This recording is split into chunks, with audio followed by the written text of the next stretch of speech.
World ৰেকৰ্ডত নাম অন্তৰ্ভুক্ত কৰিবলৈ সক্ষম হৈছে আমাৰ গেলাবিলৰ কণজিৎ মেধিয়ে। মাত্ৰ 4 গ্ৰাম ওজনৰ এই বাঁহেৰে নিৰ্মিত গৰুৰ পক্ষীৰ মুখায়ব নিৰ্মাণ কৰিছে। তাৰ লগতে বিভিন্ন দেৱ দেৱীৰ এনেকা মুখা দেখিলে হুবহু লাগে আৰু হুবহু নিৰ্মাণ কৰিছে, হুবহুভাৱে প্ৰস্তুত কৰিছে বিভিন্ন দেৱ দেৱীৰ কৃষ্ণৰ, গণেশৰ, গৰুৰ পক্ষীৰ। গেলাবিলৰ কণজিৎ মেধিয়ে হায়াৰ ছেকেণ্ডেৰীত পঢ়ি থকা এইজন সুদক্ষ হস্ত বিদ্যাত পাৰ্গত হোৱা এইজন কণজিৎ মেধিয়ে 2026 চনৰ 11 আগষ্ট তাৰিখে গিনিজ বুকত নিজৰ নাম অন্তৰ্ভুক্ত কৰিবলৈ সক্ষম হৈছে। তেওঁক আমি অশেষ ধন্যবাদ দিছোঁ আৰু কৃষ্ণ কৃপা তেওঁ পাই থাকক, তাৰ কাৰণে আমি শ্ৰীকৃষ্ণৰ ওচৰত প্ৰাৰ্থনা জনাইছোঁ। এয়া মাত্ৰ 4 গ্ৰাম ওজনৰ গৰুৰ পক্ষীৰ মুখায়ব।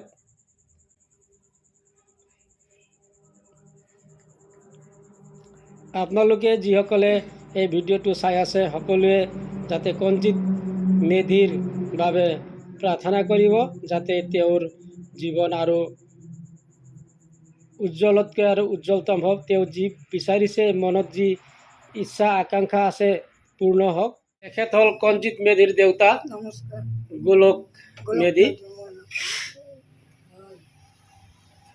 এখেত হ'ল পাৰুল মেধি, কণজিৎ মেধিৰ মা, আৰু এখেত দুজনী খুৰী। সকলোকে নমস্কাৰ জনাইছোঁ। আমাৰ এইজন বাবুৱে কণজিৎ মেধিয়ে ইমান সুন্দৰকৈ যি অংকন কৰিছে, আৰু এই অংকন কৰাত আমাৰ যিটো ৱৰ্ল্ড ৰেকৰ্ডত নাম আহি গ'ল, এতিয়া 11 আগষ্ট তাৰিখে ৱৰ্ল্ড ৰেকৰ্ডত নাম আহি গ'ল।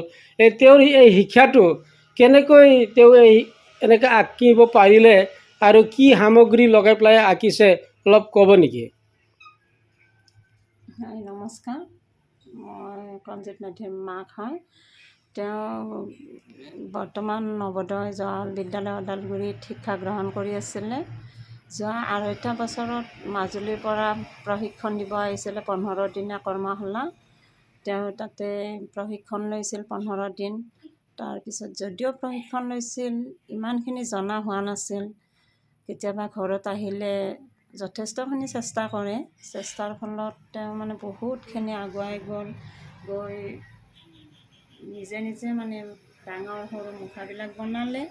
তাৰপিছত এই একেবাৰে সৰু মুখাখনেৰে বিশ্বৰ ভিতৰতে ৰেকৰ্ড কৰি তেওঁ আগুৱাই যাবলৈকে সক্ষম হ'ল।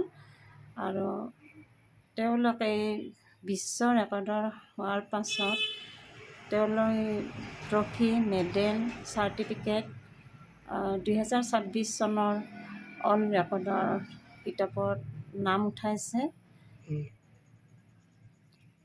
তেওঁক যিখিনি প্ৰমাণ পত্ৰ বা মেডেল এইবিলাক পাব লাগে, যে ঘৰত আহি পাইছে নে আহি পোৱা নাই? বৰ্তমান আহি পোৱা নাই না? ঠিক আছে, আপোনালোক খুব ভাগ্যৱান। আপোনালোক দুজনৰে সন্তানে ইমান ধুনীয়াকৈ বিশ্বৰ ভিতৰতে নিজৰ নামটো অন্তৰ্ভুক্ত কৰাৰ লগতে আপোনালোকৰ নামো অন্তৰ্ভুক্ত হৈ গ'ল। যে আপোনাৰ ল'ৰাৰ মাত্ৰ নাম অন্তৰ্ভুক্ত হোৱা নাই, আপোনালোকৰো নাম অন্তৰ্ভুক্ত হৈ গ'ল। আপোনালোকৰ কাৰণে আমাৰ অঞ্চলটোৰ নামো অন্তৰ্ভুক্ত হৈ গ'ল। গতিকে আপোনালোক সকলোকে ধন্যবাদ জনাইছোঁ, আৰু শ্ৰীকৃষ্ণই যাতে সকলোখিনি মনোবাঞ্ছা পূৰ্ণ কৰি থাকে, সুস্থ ৰাখে, তাৰে কাৰণে প্ৰাৰ্থনা জনাইছোঁ।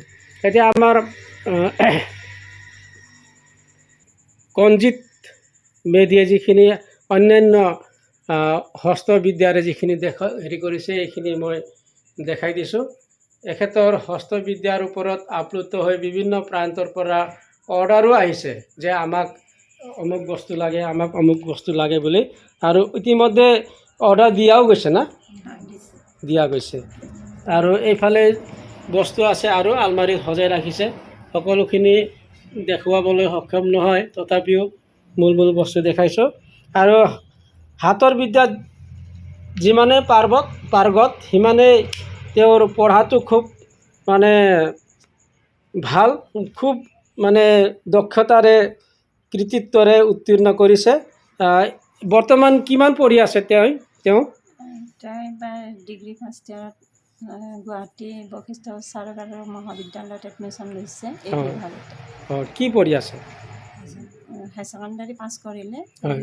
এই বিভাগতে পঢ়ি আছে। এই বিভাগতে পঢ়ি আছে। অঁ, হায়াৰ ছেকেণ্ডেৰী কোন ডিভিজনত পাছ কৰিছিল, কেনেকৈ পাছ কৰিছিল? বিভাগত পাছ কৰিছিলে অঁ। 91% লৈ পেলাই। 91% না? ঠিক আছে, ভাল। এতিয়া আপুনি খুৰী হিচাপত কেনেকৈ মন লাগিছে? মা ঘৰৰ পৰা ফোন চোন আহিছে নে নাই, তোমাৰ ভতিজাৰে বুলি এনেকৈ তেনেকৈ বুলি? আহিছে। আহিছে না? কি বহুত আপোনাক বহুত কষ্টৰে এইটো কাম মানে আগবাঢ়ি গৈছে। তাৰ ভৱিষ্যত উজ্জ্বল কামনা কৰিলোঁ আৰু ভৱিষ্যতে যাতে সি এজন ভাল মানুহ হিচাপে মানে ৰাইজৰ আগত দেখুৱাব পাৰে। ঠিক আছে, ধন্যবাদ। কৃষ্ণ।